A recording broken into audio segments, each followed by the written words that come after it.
Unless you live in a city where public transportation will take you anywhere that you want to go, or you have a coworker that you're constantly bothering for rides to work, you're probably going to need a car at some point.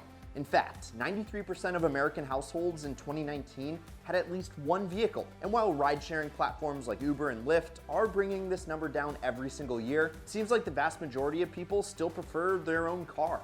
Hey, and I get it. Buying my first car was one of the happiest moments of my life. And I still love to drive. If you couldn't tell by the fact that I have an entire YouTube channel dedicated, well, to driving. But for anyone who's never bought a car before, the whole financing process can be pretty confusing. And I'm just gonna get this out of the way right now. Cash is no longer king. Credit is now king. And unless you're a real high roller, you probably aren't buying a car with cash. And even if you are a high roller, you shouldn't be buying it with cash. Because in this video, I'm gonna explain everything that you need to know before financing a car.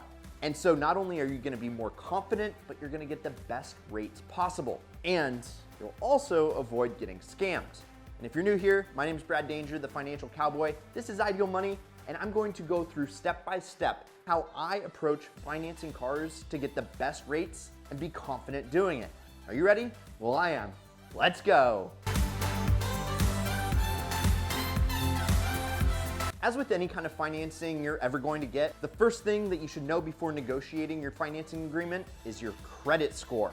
All right, so first and foremost, if you've never had a credit card, you don't have any credit history, well, you definitely are not gonna get the best deal on auto financing. And that's because the lenders wanna see that you have a good credit score before they issue you a loan.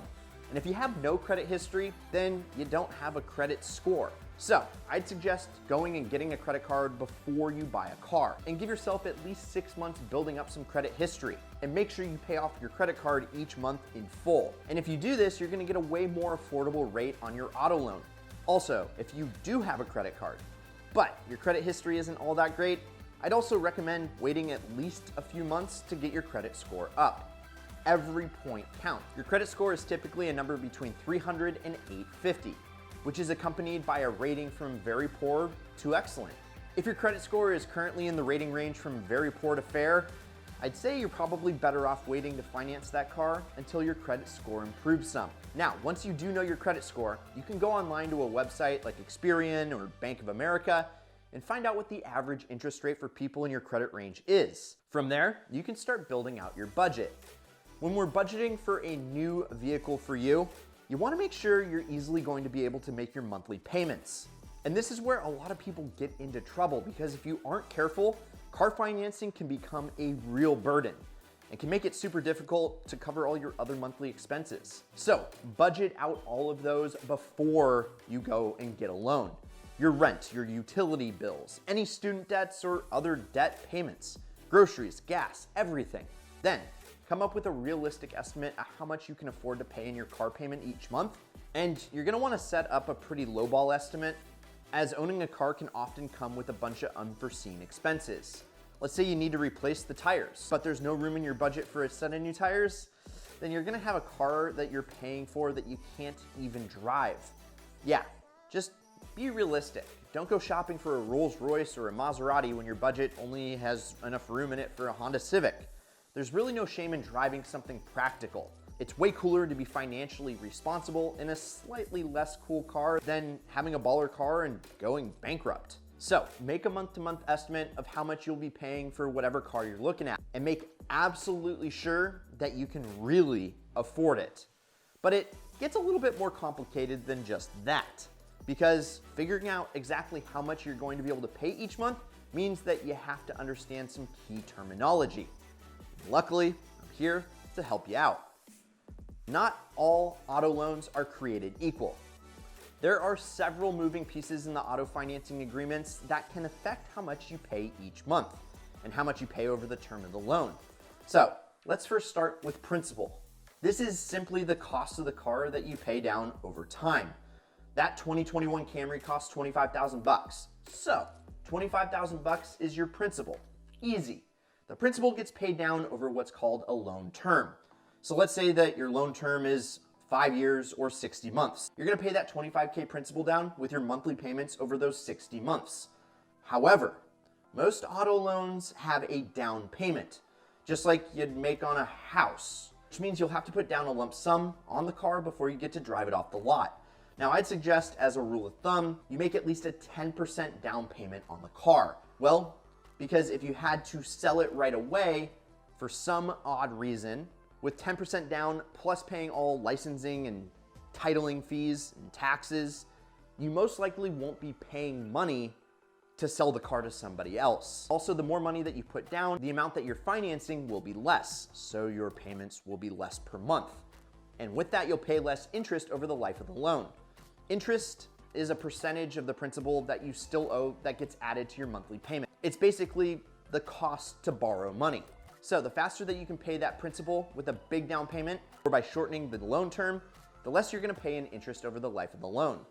So when you're comparing financing options, it's important to look at all of the numbers, not just the monthly payment. While you might be paying less monthly on one loan, you could be paying a whole lot more than you need to over the entire life of the loan. But getting a loan isn't the only option for financing a car. You could also go with a lease. Now, the basic difference between a loan and a lease is that after you've paid off your loan, you own the car and you're free to keep driving it or sell it or just blow it up if you choose. But with a lease, well, it's a little bit different. You have to return the car to the dealer after the lease expires. When comparing these two financing options, you should definitely factor what you think you could resell the car for if you're getting a loan. You can look up how much similar models depreciated and get a resale estimate from there. And if you're considering leasing, you should also think about how much you're really going to drive the car. Many lease agreements have a certain mileage limit, and if you end up surpassing that limit, you have to pay per mile. And that can add up very quickly. In general, I'd recommend buying your car rather than leasing it. 2-3-year leases will typically cost you thousands of dollars more than just buying a car with a 6-year loan. Plus, when that loan's up, you have an asset that you can resell or keep driving. And those savings continue to go up if your car lasts more than 6 years. Now that you understand how to find out what the best financing option is for you, it's time that we take that knowledge to the dealer and get behind the wheel of that dream car. Now, hold on. Before you go to the dealer, you should definitely shop around for financing. Yes, the dealer will offer you financing agreement when you go in to buy your car. And sometimes it is a pretty good deal. But first, you'll want to explore all of the options. Go to online lenders like LendingTree or Cars Direct. Go to national banks like Bank of America or Wells Fargo. Even go to your credit union or community bank and see who has the best deal for you. No bank is created equal, and one bank might be a lot more than another, so you just gotta check them all out. Then, when you find a financing agreement that looks to be pretty good, get a letter of pre-approval and bring it to the dealership with you. That way, when you find your dream car and the dealer asks you if you wanna finance with them, you can slap down the pre-approval and say, only if you can beat that, and maybe they will, and maybe they won't. But you're gonna get the best deal no matter what. Oh, and last but not least, whatever financing that you do go with, make sure to set up automatic payments with your lender. And now that you have your dream car and your lending agreement, the absolute worst and last thing that you wanna do is default on your loan. That's gonna demolish your credit score and could even result in them taking your car away. So be safe, set up automatic payments, and you'll never have to worry about missing one again. So there you have it. Everything that you need to know about financing a car in a nutshell. And let me give you the mic real quick. Do you have any more tips about car financing? Let us know down in the comments below. Also, remember to subscribe, turn on that notification bell if you're new here. My name's Brad Danger, the Financial Cowboy. This is Ideal Money. I hope you get into your dream car and promise me one thing. Keep living the ideal lifestyle.